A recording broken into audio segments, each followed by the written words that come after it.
Space, as it turns out, makes for a rather poor venue when your idea of advanced weaponry peaked at splitting atoms, while your opponents have mastered the art of folding reality, like origami. The smoldering remains of Earth's orbital defense grid drifted through the void with all the dignity of yesterday's garbage, each twisted piece of metal and ceramic a testament to humanity's endearing belief that bigger explosions solve most problems. Admiral Yates stood in what remained of Command Central, watching the Hegemony fleet hover above Earth like a collection of geometric nightmares that someone had decided to paint in colors that hurt to look at. The alien vessels defied every sensible law of physics, their surfaces rippling with energy patterns that made human eyes water and occasionally caused mild seizures in anyone foolish enough to stare too long. Behind him, technicians scrambled through smoke-filled corridors, their uniforms decorated with the kind of burn marks that suggested today's battle briefing had been considerably more exciting than anticipated. The communication array crackled to life with the sort of static that indicated expensive equipment had recently made intimate contact with exotic matter. Through the interference came the dulcet tones of High Commander Voss, whose voice possessed the unique quality of sounding simultaneously bored and condescending, rather like a particularly unimpressed professor explaining basic mathematics to a class of particularly dim children. Primitive bipeds of the third planetary body, the voice began, because apparently the Hegemony's translation protocols had all the charm of a tax audit.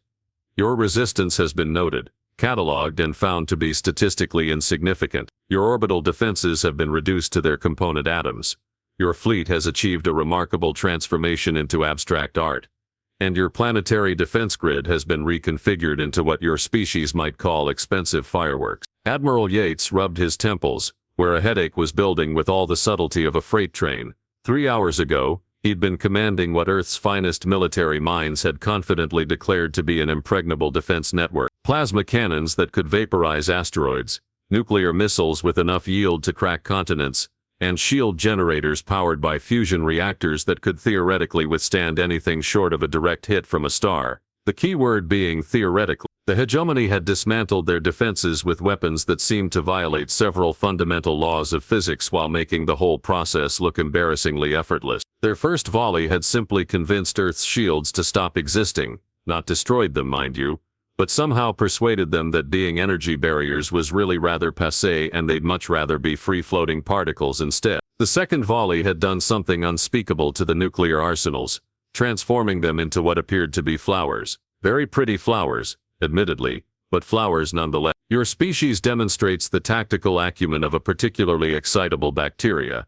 High Commander Voss continued, his tone suggesting he was reading from a script titled Condescending Speeches for Newly Conquered Worlds, 3rd edition. However, the Hegemony recognizes your potential value as a labor force, provided you demonstrate the wisdom to accept your new circumstances with appropriate gratitude. Around the command center, the remaining staff exchanged glances that ranged from shell-shocked to grimly amused. Lieutenant Ellis, whose left eyebrow had been singed off during the defense grid's spectacular failure, actually snorted with something resembling laughter. Chief Engineer Park was muttering calculations under his breath, while sketching diagrams on any surface that wasn't actively on fire, his eyes bright with the kind of manic gleam that suggested the destruction of their most advanced technology had given him ideas rather than despair. Admiral Yates keyed the communication array, noting with professional interest that half the controls had melted into shapes that Salvador Dali might have admired. High Commander Voss, he said, his voice carrying the weary patience of a man who'd spent his career dealing with politicians and now found himself negotiating with beings who could apparently rewrite physics on a whim. I'm afraid there might be a slight misunderstanding regarding human nature. The pause that followed suggested Voss was consulting whatever passed for Hegemony files on human psychology, likely a document that read something like bipedal mammals, average intelligence, responds to superior firepower with immediate submission, see standard conquest protocols. Clarify this misunderstanding, primitive, Voss replied, his tone suggesting he found the very concept of human complexity about as threatening as a particularly vocal houseplant. Yates looked out at the alien fleet, then at his battered crew, then at the reports streaming in from across the globe. Early indicators suggested that instead of panic and surrender, humanity was responding to overwhelming defeat with its most characteristic trait, an absolutely unreasonable refusal to acknowledge when they were beaten. Underground facilities were already transmitting requests for salvage teams to collect alien debris, several universities had reportedly began offering crash courses in xenotechnology. The mayor of Detroit had somehow acquired a piece of Hegemony hull plating and was apparently attempting to reverse engineer it in his garage. "Well, Commander," Admiral Yates said, settling back in his chair with the philosophical calm of a man who'd just realized he was about to become either very dead or very famous. "The thing about humans is that we have this peculiar habit of treating impossible situations as interesting challenges rather than reasons to give up. I suspect you're about to discover that winning the battle and winning the war are two entirely different things." The static that followed suggested High Commander Voss was either experiencing technical difficulties or having his first genuine moment of uncertainty in several centuries. Far below, across Earth's surface, 7 billion humans were beginning to demonstrate exactly what their species did best: adapt, improvise, and prepare to make their conquerors' lives considerably more complicated than any standard invasion protocol had ever anticipated. The battle was indeed lost, but as any human could have told them, that's usually when things start getting really interesting. Exactly 72 hours after the Hegemony's flawless victory, High Commander Voss found himself staring at a collection of reports that made about as much sense as a philosophical treatise written by a caffeinated penguin. The conquered species was supposed to be cowering in terror, begging for mercy, and generally behaving like every other civilization the Hegemony had steamrolled across the galaxy. Instead, his carefully organized invasion was rapidly devolving into what could only be described as bureaucratic chaos with a side order of existential confusion. The first report had arrived from Occupation Sector 7, formerly known as the North American continent. Sub-Commander Thex, whose species had evolved from apex predators and possessed all the emotional warmth of liquid nitrogen, had somehow managed to sound genuinely bewildered in his transmission. The local humans, he reported, had not only failed to despair at the sight of alien technology, but had apparently started collecting it, not stealing it, mind you, collecting it, like particularly enthusiastic hobbyists at a swap meet. The primitive bipeds have established what they term salvage operations, Thex had reported, his voice carrying the strained patience of someone explaining why the laws of physics were apparently taking a holiday. "They approach our patrol craft with wheeled vehicles and request permission to take a look under the hood. When denied, they return at night with improvised tools and begin disassembling our equipment anyway. Yesterday, a juvenile human somehow convinced one of our energy cores to reconfigure itself into what appears to be a primitive computational device. It is currently running something called solid." Voss had initially dismissed this as an isolated incident. Every conquest had its share of peculiar moments. Then came the report from Sector 12, where humans had apparently decided that alien occupation was the perfect opportunity to hold something called a maker. The local population had transformed a former military base into what could only be described as a festival of reverse engineering, complete with food vendors and educational seminars on basic xenotechnology applications for the modern household. The absurdity escalated from there. Sector 3 reported that humans were attempting to crossbreed alien flora with terrestrial plants, resulting in tomatoes that glowed with bioluminescent patterns and roses that could apparently receive radio transmission. Sector 15 was dealing with a group of human children who had somehow convinced a Hegemony maintenance drone to play something called Fetch, while Sector 8 was grappling with the philosophical implications of humans who insisted on naming every piece of alien technology they encountered. "Sir," reported Sub-Commander Relix from the European territories, her transmission crackling with the kind of static that suggested someone had been experimenting with communication frequencies. "The humans have begun hosting what they call technology exchange program. They appear to be teaching each other how to modify our equipment using tools made from salvaged kitchen appliances and substances they refer to as duct tape, and yesterday they successfully converted one of our atmospheric processors into something that produces a beverage they claim tastes like victory, with a hint of raspberry." The most disturbing report, however, came from Chief Intelligence Analyst Nex, whose entire species had evolved to think in probabilities and statistical models. The humans, he informed Voss with the tone of someone whose worldview had recently been fed through a paper shredder, were displaying behavioral patterns that their computers couldn't predict, categorize, or even adequately describe. They are operating under what appears to be a completely irrational decision-making matrix. Nex reported, his normally precise diction betraying hints of what might have been panic if his species were capable of such things. When faced with overwhelming force, they become curious. When presented with impossible challenges, they become collaborative. When shown superior technology, they become innovative. Our predictive algorithms have begun displaying error messages that roughly translate to "what the hell are these people doing?" The situation had deteriorated to the point where hegemony troops were filing requests for hazard pay, not because humans were attacking them, but because they kept asking questions. Detailed, technical questions about energy modulation and gravitational manipulation and the theoretical applications of quantum entanglement and household maintenance. Several soldiers had reported being cornered by elderly human females who insisted on explaining how alien force field technology could revolutionize food preservation, complete with hand-drawn diagrams and recipe suggestions. "Sir," came another transmission,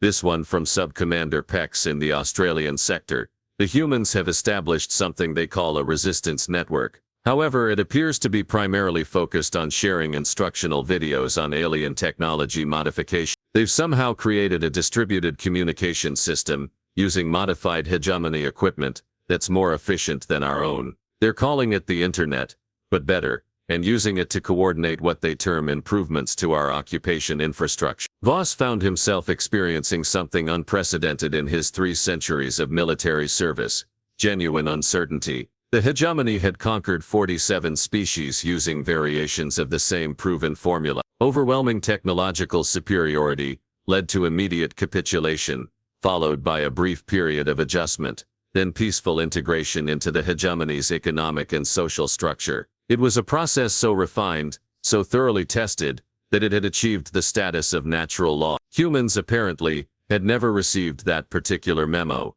The morning's intelligence briefing included reports of human settlements that were not only continuing to function normally, but were actually improving their efficiency by incorporating alien technology into their daily routine. A farming community in Sector 23 had convinced a hegemony weather control system to optimize their growing season, resulting in crops that grew twice as fast, and apparently tasted better than anything in their agricultural database. A group of human mechanics, in Sector 31, had successfully hot-wired a patrol ship, and were using it to deliver emergency medical supplies to remote areas, claiming they were just helping out the new neighbors. Most concerning of all were the reports from the education sector. Human institutions of learning, rather than shutting down in despair, had pivoted to offering accelerated courses in xenobiology, alien linguistics, and something called practical applications of advanced physics for fun and profit. Enrollment was apparently at record levels, with waiting lists that stretched for months. "Sir," came the latest transmission, this one from Sub-Commander Hex, whose species communicated primarily through bioluminescent patterns that were currently flickering in what could only be described as electronic distress.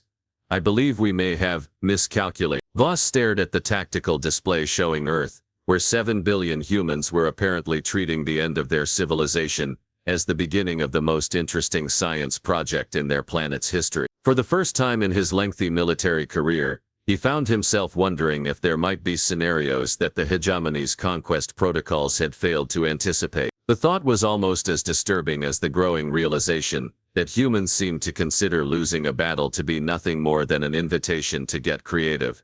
The emergency session of the Hegemony War Council convened in what could generously be called a state of controlled panic, though controlled was doing considerably more work than usual in that particular phrase. The circular chamber aboard the flagship Inevitable Conquest, a name that was beginning to feel less prophetic and more like cosmic irony, buzzed with the kind of tension typically reserved for natural disasters and tax audits. High Commander Voss stood before a holographic display that showed Earth in all its stubborn, incomprehensible glory, while around him gathered representatives of the 7 species that comprised the hegemony's military leadership. Each had evolved on different worlds, developed unique cultures, and possessed varying degrees of what might charitably be called personality. What they all shared, however, was a growing sense that something had gone catastrophically wrong with what should have been a routine conquest. "Explain to me," said Grand Admiral Wex, whose species had mastered interstellar warfare while humans were still figuring out agriculture, "how a primitive civilization that we defeated in approximately 6 hours has managed to create a military situation that our computers describe as unprecedented anomalous conditions requiring immediate tactical re-evaluation and possibly therapy. The tactical display flickered through a series of increasingly bewildering statistics. Human resistance activity was up 3,000%, but casualties were down 97%. Infrastructure damage was minimal, but equipment requisitions had skyrocketed as hegemony forces found themselves constantly replacing tools that humans had somehow convinced to perform entirely different functions. Most disturbing of all, morale reports from occupation forces ranged from confused to requesting transfer to literally anywhere else in the galaxy. Chief Strategy Analyst Bex, a representative of a species that had spent millennia perfecting the art of predictive warfare, gestured at a display showing probability cascades that resembled abstract art more than military intelligence. Our models assume that sentient species operate within rational parameters, she began, her voice carrying the strained patience of someone explaining why mathematics had apparently decided to take a vacation. When faced with superior force, they calculate odds of survival and modify behavior accordingly. When confronted with impossible odds, they surrender to preserve their species. She paused, studying readouts that seemed to mock every principle of strategic analysis ever developed. Humans appear to operate under the assumption that impossible odds are a personal insult that requires immediate correction through creative problem-solving. Subcommander Dex, from the Intelligence Division, materialized via hologram, his form flickering with what appeared to be technical difficulties, though given recent events, it was entirely possible that humans had somehow convinced the communication array to add special effects. Sir, we've been monitoring human communication networks, and I'm afraid the situation is more complex than initially assessed. Voss gestured for him to continue, though he suspected he wasn't going to enjoy whatever came next. The humans aren't operating as a traditional resistance movement, Dex reported, his tone suggesting he was delivering news about the fundamental laws of reality taking early retirement. They're treating our occupation as what they term a collaboration opportunity. They've established networks specifically designed to share information about hegemony technology, but instead of weaponizing it, they're improving it. The holographic display shifted to show a typical human settlement, where hegemony infrastructure had been seamlessly integrated into daily life. Atmospheric processors were being used to optimize air quality in schools, gravitational manipulators were helping elderly humans with mobility issues, and energy cores were powering what appeared to be community centers offering classes in advanced physics and xenobiology. They're making our technology better, continued Dex, his voice carrying the bewildered tone of someone trying to explain why water had decided to flow uphill. Not different, not corrupted, better, more efficient, more versatile, more. Yesterday a human child showed one of our patrol squads how to modify their communication equipment to block static and improve signal clarity. The improvements were so effective that 3 other patrol groups have requested similar modification. Grand Admiral Wex's primary sensory organs shifted through a spectrum that indicated increasing agitation. Are you telling me that this species is somehow improving military technology that represents thousands of years of cumulative advancement? Yes, sir. But that's not the concerning part. The silence that followed could have been weaponized. The concerning part, Dex continued, apparently having decided that his career in intelligence was probably over anyway, is that they're doing it while simultaneously teaching our troops about human culture. We have reports of hegemony soldiers learning human recreational activities, sampling human cuisine, and participating in what humans call cultural exchange programs. 3 squads in Sector 19 have requested extended deployment because they want to attend something called a barbecue cooking competition. War Coordinator Hex, whose species had never encountered a problem that couldn't be solved through superior firepower, made a sound that translated roughly to existential despair. Our troops are being culturally assimilated by the species they're supposed to be occupying. It appears so. Additionally, human settlements are reporting improved efficiency across all sectors. Agricultural output is up 40%, energy consumption is down 30%, and infrastructure maintenance has improved dramatically. They're using our occupation as an opportunity to upgrade their entire civilization. The War Council fell into a silence that seemed to echo with the sound of carefully constructed military doctrine crumbling like a house of cards in a hurricane. For the first time in hegemony history, they found themselves dealing with a conquered species that was somehow winning by losing. Flight Commander Gex, whose role typically involved explaining how overwhelming aerial superiority guaranteed victory, cleared his throat with a sound like static electricity having an existential crisis. Perhaps we should consider the possibility that our standard conquest protocols may not universally applicable. Voss stared at the tactical display, where 7 billion humans were apparently treating the greatest military defeat in their planet's history as merely the opening move in a game whose rules they were making up as they went along. The realization slowly dawned on him that the Hegemony, masters of galactic warfare, conquerors of civilizations, wielders of technology that bordered on the miraculous, had somehow managed to pick a fight with the one species in the galaxy that didn't understand the concept of staying defeated. "Sir," came another transmission, this one from ground forces in Sector 7. "The humans have organized something they call a welcome party for our reinforcement fleet. They're requesting permission to provide what they term care packages for arriving troops. The packages apparently contain local food items, entertainment media, and instruction manuals for Earth recreational activities." Voss closed his eyes and contemplated the career in interstellar diplomacy he probably should have pursued instead of military conquest. When he opened them again, Earth was still there, still occupied, and still somehow managing to make the entire situation feel less like a victory, and more like the beginning of something unprecedented in galactic history. The humans, it seemed, had weaponized hospitality, and the Hegemony was beginning to realize they had no defense protocols for kindness backed by relentless ingenuity. 6 months after the most successful military defeat in human history, High Commander Voss found himself contemplating the philosophical implications of what military historians would eventually categorize as catastrophic victory syndrome. A condition previously thought to be theoretical, much like faster-than-light travel had been before the Hegemony figured out how to convince space-time that linear distance was more of a suggestion than a law. The morning briefing had opened with Sub-Commander Thex reporting that Sector 7's resistance network had successfully established a trade agreement with 3 neighboring star systems, using modified Hegemony communication arrays to negotiate deals that were apparently more favorable than anything the Hegemony itself had managed in 2 centuries of diplomatic contact. The humans had somehow convinced advanced alien civilizations that Earth was now open for business, and business was excellent. Sir Thex had reported, his voice carrying the weary resignation of someone whose worldview had been systematically disassembled and rebuilt using instructions written in crayon. They're offering guided tours of Earth, cultural exchange programs, and something called authentic human cuisine. The Andromedans have placed an advance order for 5,000 units of what humans term pizza, claiming it represents a revolutionary advancement in portable nutrition delivery system. The situation had evolved far beyond mere occupation into something that defied every category in Hegemony military doctrine.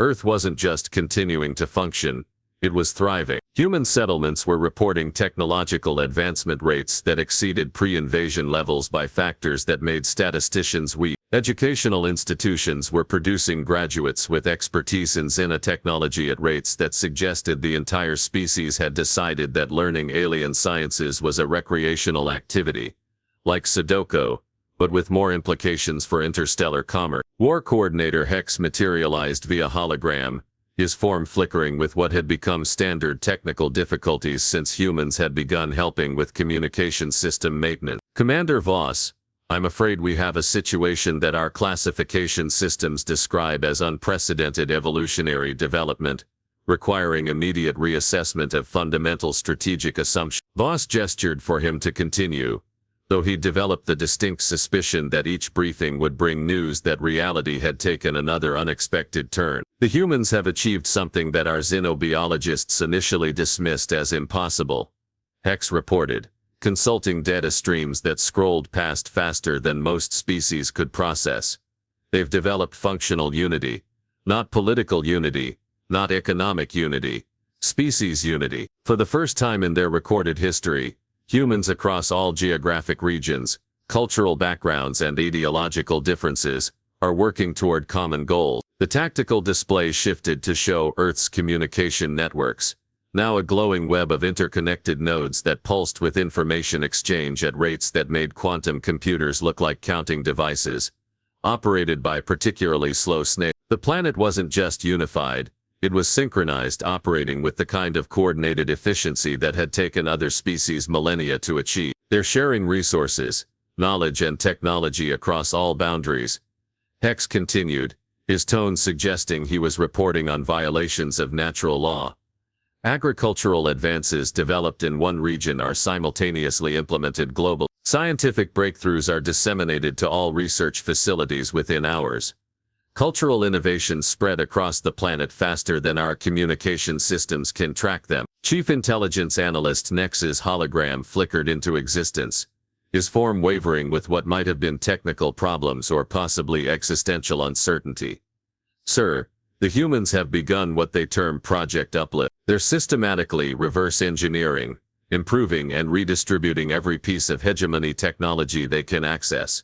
But instead of keeping these advantages for themselves, they're sharing them with everyone. The display showed manufacturing centers across Earth, producing advanced technology at scales that shouldn't have been possible for a species that had barely achieved interplanetary travel 6 months ago. Fusion reactors were being constructed in former automotive plants. Gravitational manipulators were rolling off assembly lines that had previously produced consumer electronics, and atmospheric processors were being manufactured with the same industrial efficiency that had once characterized Earth's production of transportation devices. They're not building weapons, Nex reported, his voice carrying the bewildered tone of someone trying to explain why mathematics had decided to become interpretive dance. They're building infrastructure, planetary-scale infrastructure, designed to support not just human civilization, but any species that wants to participate in what they call the community. Grand Admiral Wex's image materialized with the kind of clarity that suggested humans had been making improvements to the holographic projection systems again. Are you telling me that our conquest has resulted in the target species becoming more technologically advanced, more unified, and more diplomatically connected than they were before we attacked them? Yes, sir, but there's... The silence that followed had weight. The kind of silence that develops just before someone explains why everything you thought you knew about reality was incorrect. They've begun extending invitations, Nex continued, apparently having decided that his career prospects couldn't possibly get worse. Formal diplomatic invitations to every known spacefaring species in this galactic sector. They're offering membership in something they call the Terran Cooperative Alliance, which appears to be designed around principles of mutual benefit, shared advancement, and what they term collaborative problem solving. The display showed Earth's diplomatic transmission records, indicating contact with civilizations that the hegemony had spent decades trying to establish relations with. The humans hadn't just contacted these species, they'd convinced them to participate in trade agreements, research partnerships, and cultural exchange programs that were producing technological and social advances at rates that made the hegemony's own development look glacial by comparison. Sir, came another transmission, this one from Flight Commander Gex, whose forces were supposed to be maintaining orbital supremacy. The humans have completed construction of what they call friendship stations at all major Lagrange points around Earth. These facilities are offering refueling, repairs, and what they term hospitality services to any vessels in the system. We have 17 different species requesting permission to establish permanent diplomatic presences. Voss stared at the tactical display showing Earth, now surrounded by a growing constellation of diplomatic stations, trade vessels, and what appeared to be the beginnings of a multi-species industrial complex that was generating economic activity on scales that rivaled established galactic trading hubs. The realization struck him with the force of a colliding star. The hegemony hadn't conquered humanity. They'd accidentally provided humanity with the catalyst needed to become something unprecedented in galactic history. A species that had learned to weaponize cooperation on an interstellar scale. Sir, reported Sub-Commander Rox, her transmission crackling with what had become the standard technical difficulties since humans had begun optimizing communication systems. We're receiving a formal diplomatic communication from Earth's newly established government. They're requesting a meeting to discuss what they term normalizing relations between our peoples. Voss closed his eyes and contemplated the cosmic irony of a species that had somehow managed to win a war by enthusiastically losing every battle. When he opened them, Earth hung in the display like a blue-green jewel surrounded by the lights of a dozen civilizations, all drawn by humanity's apparently irresistible combination of technological curiosity and aggressive friendliness. The battle had indeed been lost, but as any human could have explained, losing battles had never been the point. The war, the real war for what humanity could become when they finally had something worth uniting for, had been won the moment the hegemony had made the fundamental error of giving them a challenge interesting enough to solve together. In the end, the greatest military victory in hegemony history had accomplished something that thousands of years of human civilization had never managed. It had finally given humanity a reason to stop fighting each other and start building something better. The universe, as it turned out, was about to discover what 7 billion humans could accomplish when they decided to work together instead of against each other. The hegemony's perfect conquest had created their worst nightmare, a unified humanity with advanced technology, unlimited curiosity, and an apparently pathological need to make friends with everyone they met. The war for humanity hadn't ended with their defeat. It had begun the moment they realized that losing could be just another word for getting started.